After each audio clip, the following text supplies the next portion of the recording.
Hey guys, Prangell Gaming here. Welcome back to the 11th episode of the Talk the Wall podcast. Today it's only going to be me as Taylor doesn't have any means of being able to record. I can't contact him as his phone's currently broken, so there's not really too much I can do about this apart from say that it's only going to be me this week. So what we're going to be doing is we're going to be talking about the loanees that are obviously out at the moment. We also have to talk about the Barnsley loss, Williams' injury, and much more, while also giving a little bit of a roundup of the Premier League. So if you did miss last week's episode, then there will be a link in the description. Alternatively, there is a playlist where you can click the I button to catch up with any videos you may have missed. So first and foremost, we're going to be starting off with three players that played for us in the past. And firstly, we're going to be going with Ed Upson, someone that's more recent than obviously some of these players. He'll be followed by Jem Karakan, and then finally it will be John Marquis, yet another player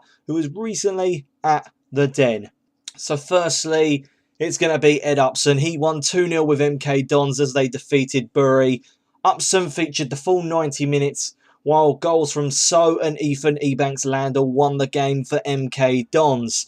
As for Jem Karakan, he started for Bolton in their 1-0 loss to 10-men Aston Villa. Karakan did get subbed off in the 69th minute, and Wanderers were unable to fight back after Jonathan Codger's penalty in the first half. Obviously, the final player is John Marquis, and he was also defeated this week as his Doncaster Rovers side lost 2-0 to Bradford, but Marquis did get the full 90 minutes. Now, it is time for the Millwall news, and we have stories ranging from Saville talking about his call-up to Shaun Williams, unfortunately, getting injured. So, starting off, it's obviously about George Saville. He spoke about his international call-up and the result against Reading, saying, "It's been a fantastic week for me. I've been called up for Northern Ireland, which is the highlight of my career, and the result today was outstanding." Neil Harris has also spoke about something here, and it's the standards and the result we got against Barnsley, saying today we weren't great defensively more than attacking since we gave the ball away cheaply, and as a manager I take responsibility for this result as I picked that team that went out and played. Now another player in Shaun Hutchinson has come out and said something really good and nice to hear about Millwall. He said that Neil has built a great squad here, and it's all thanks to him and his recruitment team. Every player will probably be saying a similar thing. Everyone wants to be a part of his team. And obviously, as I said, the final story is about Shaun Williams, and he's going to be out for 3 months, which is a huge blow. Really hope that it's no longer than that, because he's a quality player, really important. It's going to give Tunnicliffe a run in the team, but obviously, we do have the options. I'm just hoping that we're not going to struggle too much without him, but we did miss him, especially against Barnsley. Now, speaking of Barnsley, we did lose 3-1 to them at home. Probably the worst game of the season for us so far. We were particularly poor, and, well, we looked like we was playing as we were in League One, and Barnsley really took the game to us, so you've got to give them credit for that. I thought Tunnicliffe was okay. Morrison had yet another poor game, and, well, Archer could have led him much more than he did. He made about 4 saves in one move, really. He was quality. He really didn't deserve to be on the losing side. Defensively, I haven't seen us that bad in quite a long time. Attacking sense, Gregory was quality. I actually missed the penalty, so I can't comment on it and never saw it. And, well, I just think we are missing sometimes that attack going forward, but it doesn't help when your defence isn't great. Now, we did win a game this week, and that was against Reading. We won 2-1 thanks to 2 late goals from George Saville. We were decent in that game, but I would say Reading did have their fair share of chances and could have really done it. But Saville's second goal was class, and it's really what either side were looking for to win the game. And it's obviously Saville got that, and that's how we went on to win the game. Now, about the players that are out on loan, let's have a look at this loan watch. Philpott is the first player, as he is every week, and he scored a match equaliser in their 1-1 draw with Hartlepool. Philpott is making a real impression now for Woking, but he did get subbed off in the 65th minute, but he is starting to score quite a decent number of goals, so it's good to see him in and amongst it. James Brown has also featured again for Carlisle United. He's finally getting the credit he is deserving over in League Two.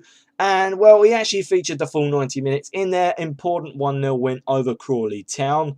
Now, another player that had a great fortune this week is Harry Smith.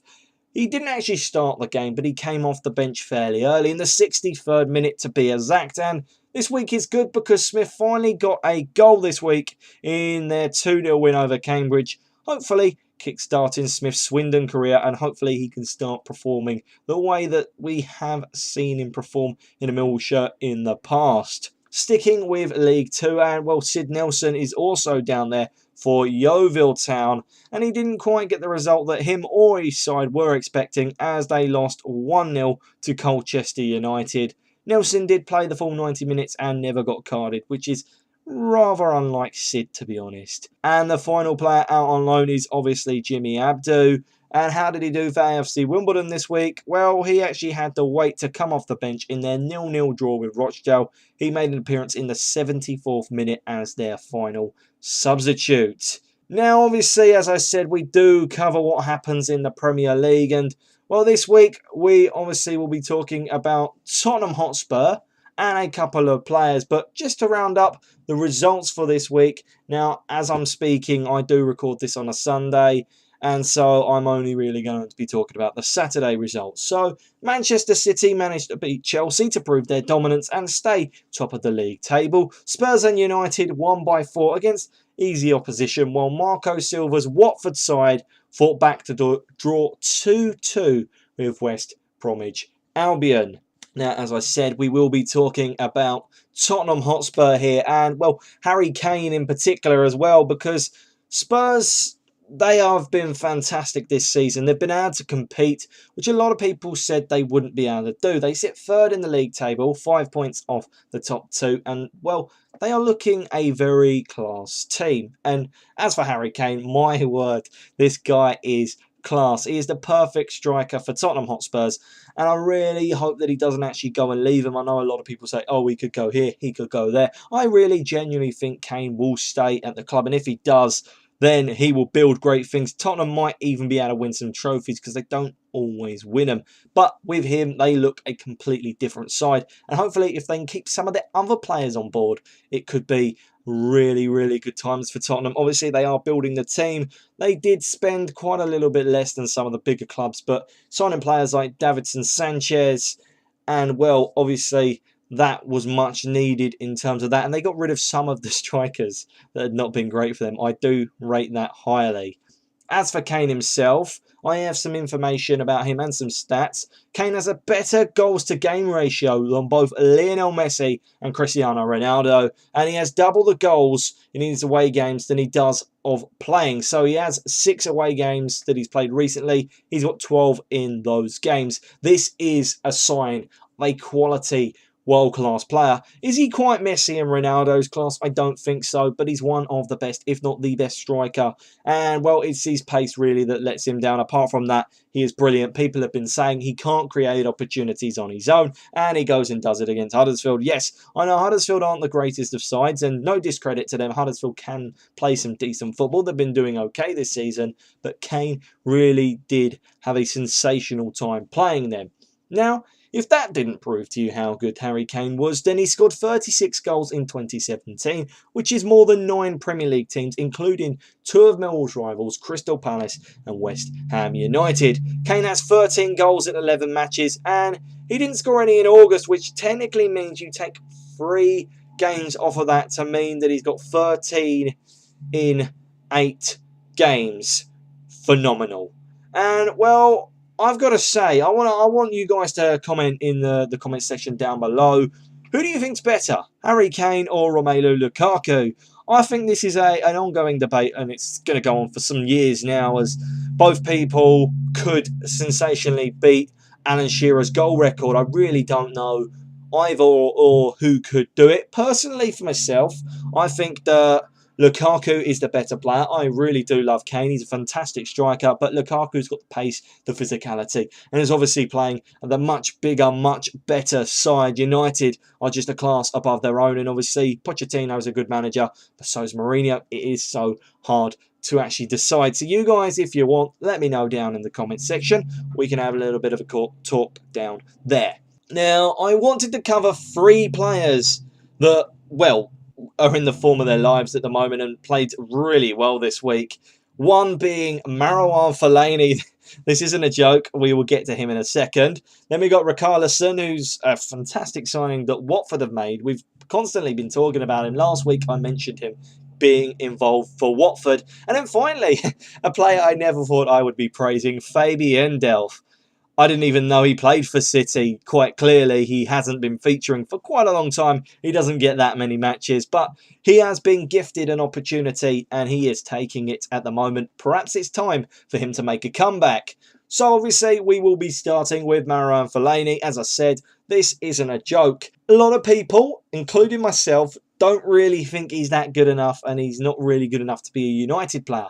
However, he does have spells that prove that he could be really good. And if he was consistent enough, then he would be a world-class player. And a stat that I do actually really enjoy looking at it at the moment. And well, obviously, stats don't lie, as they say. He's got more goals than Sanchez, Ozil, Coutinho, Suarez, and Kevin De Bruyne. That you need to get your head around. But he's got 4 goals. How has Marouane Fellaini got 4 goals? I don't know. And Mourinho has been quick to always praise the guy, saying he doesn't know a team really without him. He makes a big difference. Now, obviously, Fellaini plays for a big club. Someone that doesn't play for a big club that has been lighting it up is Richarlison. He scored Watford's equaliser in their game against West Bromwich Albion, and I'd say that he has been in great form. 3 goals to his name now, and he's really adjusting to life in the Premier League. Marco Silva, who is a quality manager, I said this last week, he has made a really clever signing in Richarlison, and I think he's going to be one of these players that is going to be in and amongst the key players at the end of the season. He's already proving what a perfect buy he was for Watford. And well, the final player is obviously Fabian Delph. A surprise package, if you must. And not many people will actually know that he's even around. And that is obviously a joke. He's been at City for years after leaving Villa. Never really done much, but he's been a forgotten man for so long, but he's been handed an opportunity. Will he take this opportunity?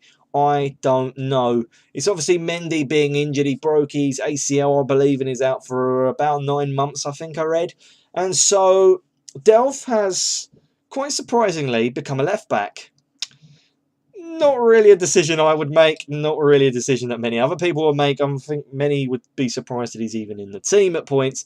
But he's now featured 5 times and also scored in one of those games. It's not too bad from Fabian, to be honest. And as I said, perhaps it could be time for him to kickstart away into his Manchester City career. Out of all the players, you think that some clubs like City do kind of buy these young players to fill out a quota, like they did with Scott Sinclair. It came from that sort of period, that era of time. And I kind of feel that he was a little bit wasted. He did have potential. He possibly doesn't have so much now. And he's a player that is a utility player, a squad backup player. And, well, obviously, if he makes use of this, it could be really good for his career.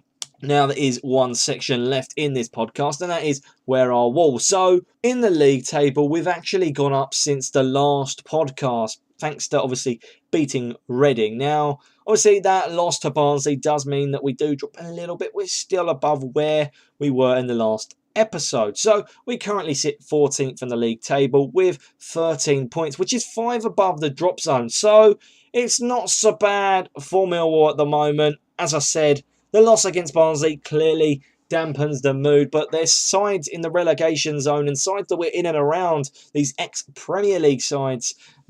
It's a real honour to be in and around. Obviously not that far from the relegation zone, but unless we play like we did against Barnsley, we should be able to stay in this league. We've been playing some really nice football. And in the bottom 3, I think I read Sunderland, Birmingham and Bolton are all in there. Really, really upsetting. They've all been Premier League sides fairly recently, I believe within the last 10 years, obviously. And, well, it's an awful shame, really, because they are decent sides, and we've got Birmingham coming up very soon. That's the one on the television. I can't wait to see that one. I am very nervous, obviously. that being a game we don't always do well against Birmingham, so we just have to see how it goes. But in terms of the podcast, that is as far as we're going for this week. I know it's quite a bit shorter. It's about half because Taylor isn't here to debate with me and not adding extra input in. So I do try my best to keep the podcast as lengthy as I can. And well, as I said, we hopefully will be seeing Taylor next week. He's broke his phone. Will he be back? I hope so. If not, then obviously we will go and I will add quite a bit more to the podcast, get it up to about 20 minutes. We're doing decent at the moment. So obviously, if you want to comment anything, put it in the comments section. I'm very happy to cover things. Not everyone comments anything, so let us know. And obviously, if you want to email me, brandonprangell@gmail.com, but you know the drill. And so, like, comment, subscribe, and of course, I will be speaking to you guys down in the comments section, and we'll be talking to you in the next podcast. But until then, goodbye.